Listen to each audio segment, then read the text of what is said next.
రాజుది తెలంగాణలో మారుమూల పల్లె. తండ్రి రమేష్ వ్యవసాయ కూలి. రాజు జన్మించే ముందు వరకు బ్యాండ్ కొట్టేవాడు. ఆ తర్వాత మానేశాడు. అయితే పెరిగి పెద్దయిన తర్వాత రాజు బ్యాండ్ కొట్టడం మొదలు పెడతాడు. ఊర్లోని అమ్మాయి రాంబాయిని రాజు ప్రేమిస్తాడు. ఆ ప్రేమకు అమ్మాయి సైతం దాసోహం అంటుంది.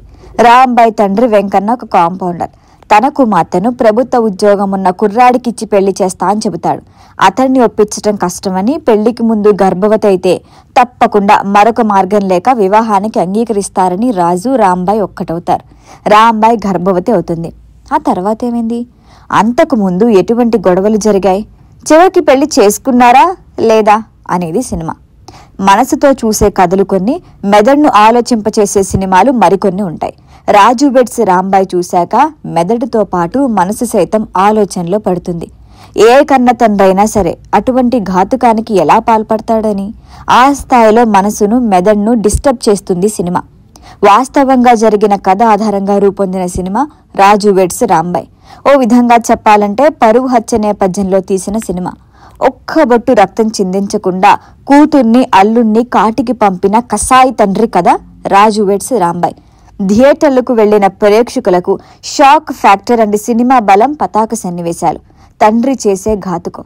ఇప్పటి వరకు తెలుగు తెరపై ఆ మాటకొస్తే ఏ సినిమాలోనూ అటువంటి ఎండింగ్ చూసుండరు. అయితే క్లైమాక్స్ లో ఉన్న బలం సినిమా ప్రారంభంలో అయితే లేదు. ఇంటర్వెల్ ముందు బలమైన ఎమోషనల్ మూమెంట్ ఇచ్చిన తర్వాత మళ్లీ సాధారణ స్థాయికి వచ్చింది.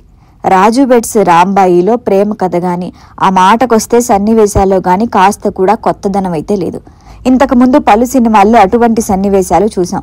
అమ్మాయి అబ్బాయి మధ్య పరిచయం, తండ్రి నోచెప్పటం, తెలిసి తెలియని వయసులో జంట చేసే తప్పులు, క్లైమాక్స్ ముందు వరకు కొత్తగా ఉన్న పాయింటే లేదు.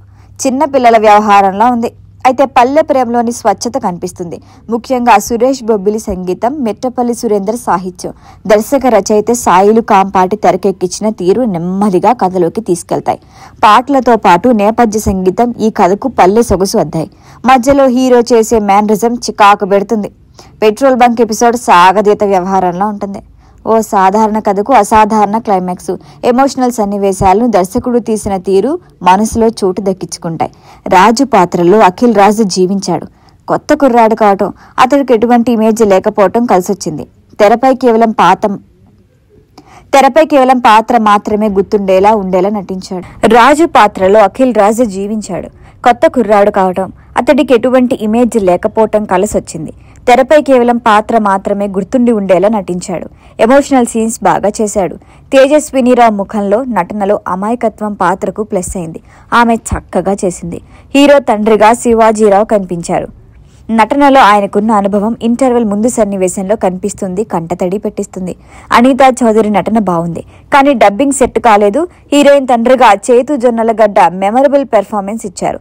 పాత్రలోని పొగరు, అవిటితనం వల్ల వచ్చే నిస్సహాయతను ప్రీ క్లైమాక్స్ లో చూపించినప్పుడు ఆ తర్వాత చేసే పనికి ఆయనపై ప్రేక్షకులకి కోపం వస్తుంది.